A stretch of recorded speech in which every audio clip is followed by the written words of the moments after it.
জলের সংকট এবং প্রখর সূর্যের তাপের কারণে রাজস্থানের মরুভূমিতে জীবনযাপন করা প্রতিদিনের একটি চ্যালেঞ্জ।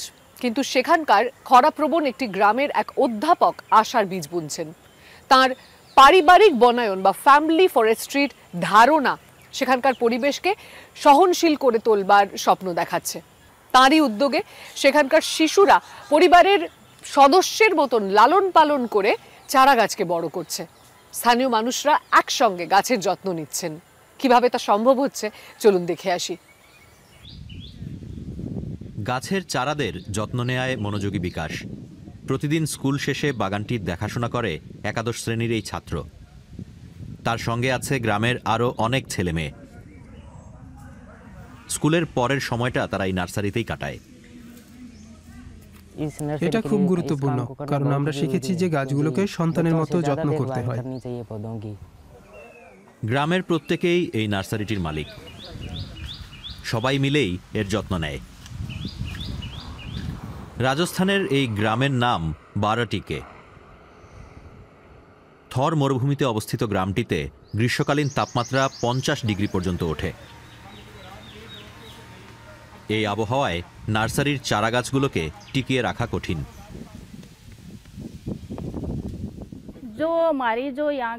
আমরা খেজুরি বা জারের মতো বীজ লাগাই, যা আমাদের আবহাওয়ার সঙ্গে মানানসই।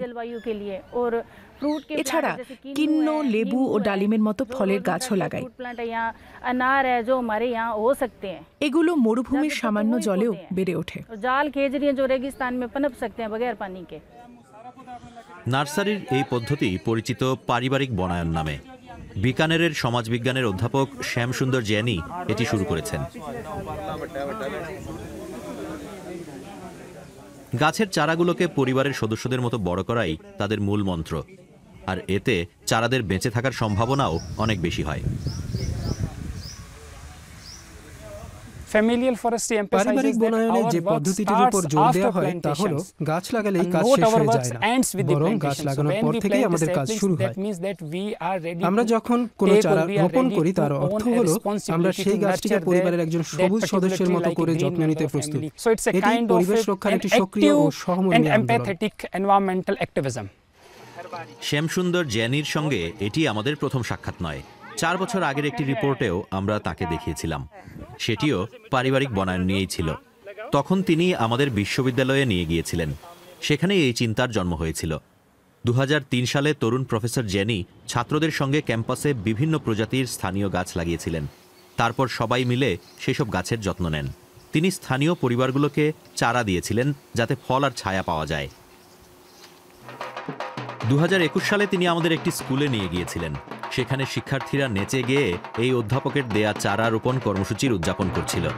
চারা গাছের যত্ন নেওয়া কেন গুরুত্বপূর্ণ এই শিক্ষকের কাছ থেকে তারা শিখেছে। ছোট গাছগুলো কেমন আছে তা দেখতে শ্যামসুন্দর জৈনি 4 বছর পর আবার ফিরে এসেছেন। গাছগুলোর অবস্থা বেশ ভালো। 2021 সালে এখানে গাছ লাগানোর সময় আমি আশা করিনি যে এগুলো এত সুস্থ হয়ে উঠবে। এখন এগুলো একদম সুস্থ। এ থেকেই বোঝা যায় শিক্ষক আর ছাত্ররা সঠিকভাবে যত্ন নিচ্ছে।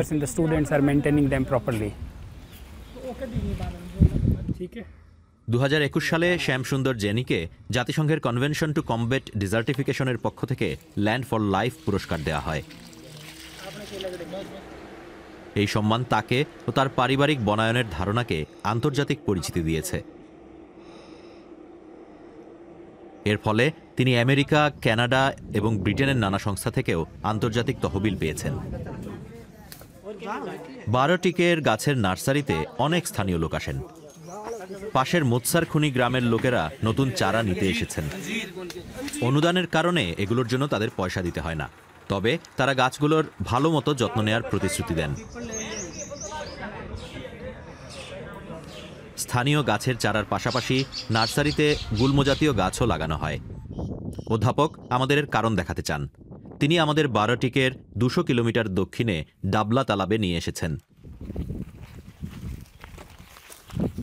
2 দশক ধরে 200 হেক্টরেরও বেশি জমিতে অবৈধ জিপসাম খনি চলছিল। 3 বছর আগে জৈনি পারিবারিক বনায়নের নীতি ব্যবহার করে এই জায়গা পুনরুদ্ধারের কাজ শুরু করেন। Familial forestry doesn't mean merely পারিবারিক planting বনায়ন of মানে trees. শুধু গাছ Familial লাগানো নয়, forestry এর means অর্থ that স্থানীয় পরিবেশের to চাহিদা বা respond প্রয়োজন the মেনে চলা। requirement or need of কারণ the local এখানকার ecosystems. বাস্তুতন্ত্র ঘাস আর As ঝোপের this সাহায্যে ecosystem is বিশেষভাবে very তৈরি। specific with the grasses and the shrubs. বারোটিকেতে তাদের অভিজ্ঞতা আর পারিবারিক বনায়ন নিয়ে কথা বলতে আজও লোকজন জড়ো হয়েছেন। গত 4 বছরে এই ক্ষুদ্র নার্সারি 2 লক্ষের বেশি চারা তৈরি করে বিতরণ করেছে। এতে গ্রামটি ক্রমেই সবুজ হয়ে উঠছে। পারিবারিক বনায়ন শুধু গাছ লাগানো নয়, তার থেকে অনেক বেশি কিছু। স্থানীয় এই ব্যক্তির গানেও সেই ভাবনাই উঠে এসেছে।